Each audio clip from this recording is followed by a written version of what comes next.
Guy, anyway. What do you want me to do? What do you want me to do?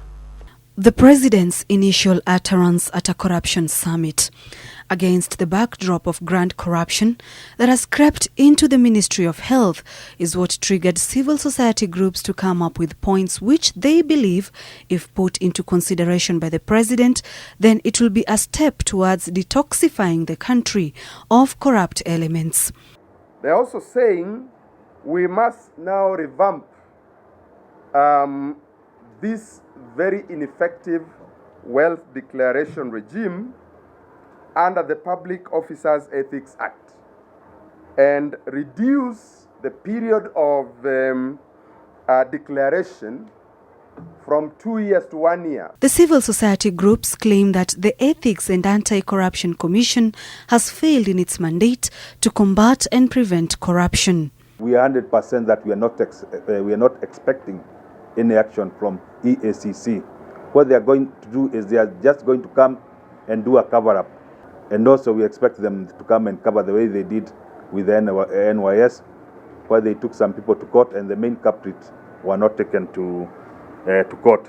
The only way to revamp the EACC is to sack the non-performing staff who are there, and also a lot of these senior staff who seem to be compromised.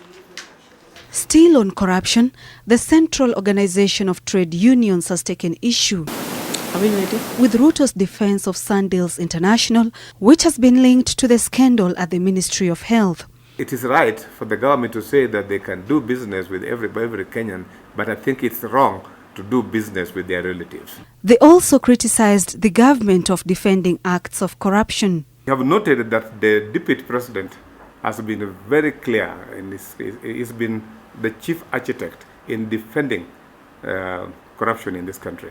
And we think this is high time that we must tell him that as much as he's the deputy president, if the president has taken lead in the issue of trying to control corruption, he should be in a position to support. The civil society group have planned demonstrations dubbed Operation Ondoa Panya this Wednesday at Afya House until Dr. Muraguri leaves office. Another clear message from the civil society groups to the president is that fighting corruption is not a choice. As it continues to deny Kenyans critical services, it also undermines the country's sovereignty and standing in the global community.